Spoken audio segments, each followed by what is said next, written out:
एक बार की बात है, एक व्यक्ति गौतम बुद्ध के पास आता है और उनसे पूछता है कि गौतम बुद्ध, अपने मन को काबू में करने और उसे समझने का पहला चरण क्या है और हम कहाँ से शुरुआत करें कि हमारा मन हमेशा वश में हो जाए। गौतम बुद्ध मुस्कुराते हैं और उसका उत्तर देते हैं कि अपने मन को समझने का पहला चरण है इसके द्वारा दिए गए लालचों की व्यर्थता को देख लेना। जिस इंसान ने अपने मन के द्वारा दिए गए लालचों की व्यर्थता को देख लिया, उसने इससे मुक्त होना शुरू कर दिया। और इसके बाद वह व्यक्ति गौतम बुद्ध से पूछता है कि हमारा मन जो हमें लालच देता है उसके व्यर्थता को कैसे देखा जाए। गौतम बुद्ध कहते हैं, अपने अनुभव से मनुष्य जिस भी गलत कार्यों को करता है उससे उसे दुख मिलता है और यही दुख उसका अनुभव है और यही अनुभव उसके रूपांतरण का कारण बन सकता है। जिसने देख लिया और वास्तव में देख लिया कि नशा करना केवल दुख है, उसने नशे से मुक्त होना शुरू कर दिया। जिसने देख लिया कि ईर्ष्या केवल खुद को जलाती है और वास्तव में देख लिया, उसने ईर्ष्या से मुक्त होना शुरू कर दिया। तुम्हारा यह देख लेना कि मन लालच तो हमेशा तुम्हें तृप्ति कर देता है, लेकिन लगता यह तुम्हें सदैव अतृप्त है और यही अपने मन को समझने का पहला चरण है। सिर्फ अपने दुखों को देख लेने से आपका मन आपके वश में नहीं हो जाएगा। इसके लिए आपको दूसरा चरण क्या है यह समझना होगा। फिर वह व्यक्ति गौतम बुद्ध से पूछता है कि गौतम बुद्ध, यदि कोई व्यक्ति यह जानता है कि उसके मन के लालचों के कारण उसके जीवन में दुख है, तो क्या इसका अर्थ यह है कि वह व्यक्ति पहले चरण पर है? और यदि वह व्यक्ति पहले चरण पर है तो दूसरे चरण पर कैसे जाएगा? गौतम बुद्ध कहते हैं कि उस व्यक्ति को खोज पर निकलना होगा, किसी ऐसे व्यक्ति की खोज पर जो अपने मन से मुक्त हो चुका है और जिसने अपने मन को जान लिया है, क्योंकि तुम्हारा मार्गदर्शन वही कर सकता है जो उस जगह पर पहुंचा हुआ है और जहां तुम जाना चाहते हो। दोस्तों, यहाँ पर एक बात समझनी आवश्यक है कि खोज पर निकलने का अर्थ यह नहीं है कि आप सन्यासी बन जाएं, बल्कि खोज पर निकलने का अर्थ यह है कि कोई ऐसा व्यक्ति खोजना जो आपका मार्गदर्शन कर सके। अब यहाँ पर प्रश्न यह उठता है कि ऐसे व्यक्ति को कहाँ पर खोजे, क्योंकि आस पड़ोस में तो सभी लोग अशांत भरे पड़े हुए हैं। इस प्रश्न का उत्तर यह है कि आप ऐसे व्यक्ति को आस पड़ोस में मत खोजिए, बल्कि इंटरनेट पर खोजिए, क्योंकि इंटरनेट आपको पूरी दुनिया से जुड़ाता है। दोस्तों, मैं और आप इस इंटरनेट की बदौलत ही जुड़े हुए हैं। अगर इंटरनेट नहीं होता तो आप मेरी इस वीडियो को अभी नहीं देख पा रहे होते। फिर वह व्यक्ति गौतम बुद्ध से पूछता है कि उस व्यक्ति की पहचान क्या है जिसने अपने मन को समझ लिया है और जिसने खुद को जान लिया हुआ है, क्योंकि हर व्यक्ति यह दावा करता है कि वह ज्ञानी और बुद्धिमान है, लेकिन वास्तव में ज्ञानी कौन है वह कैसे पता लगेगा? गौतम बुद्ध कहते हैं कि यही तीसरा चरण है और वो चरण है सुनकर। सुनना ही अपने मन को समझने का तीसरा चरण है।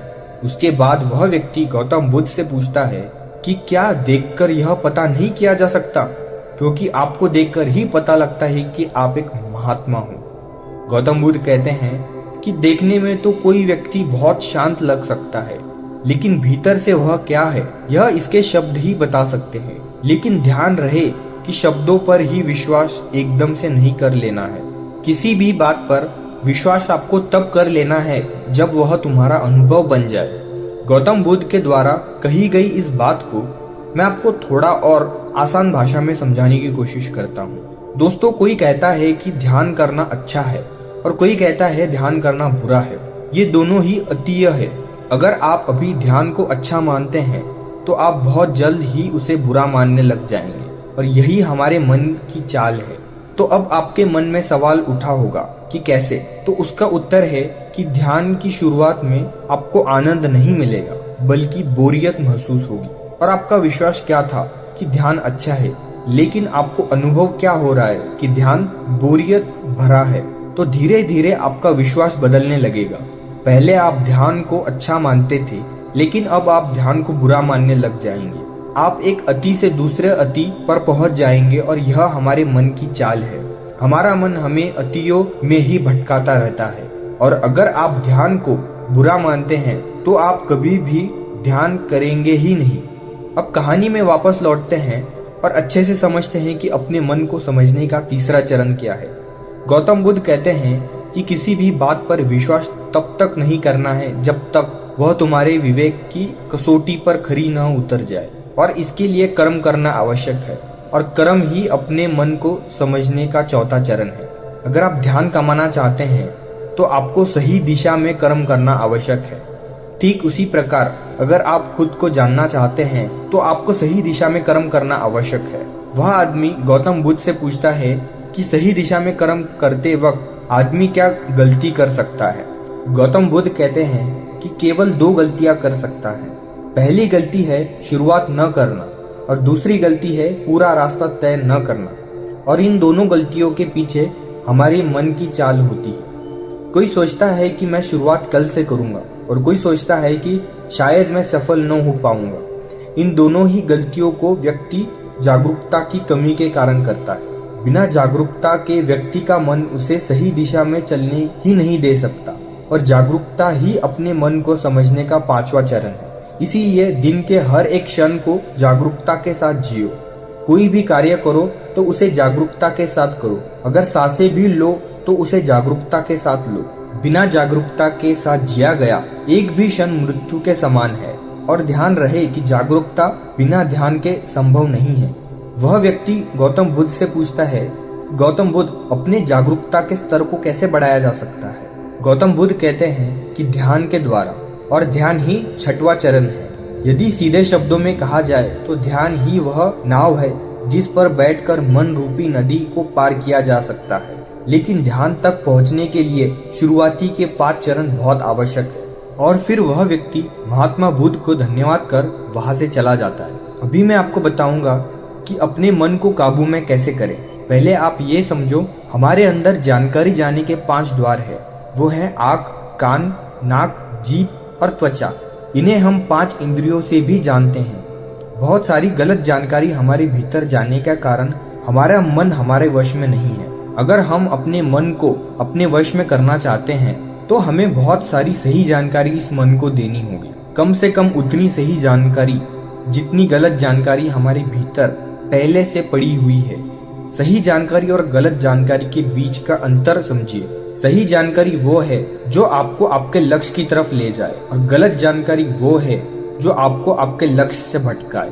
एक उदाहरण देकर समझाता हूँ। मान लीजिए कि आपको एक गायक बनना है, तो गायक बनने के लिए रियाज करना बहुत जरूरी है। अगर कोई चीज आपको रियाज करने से रोक रही है तो वह आपके लिए एक गलत जानकारी है।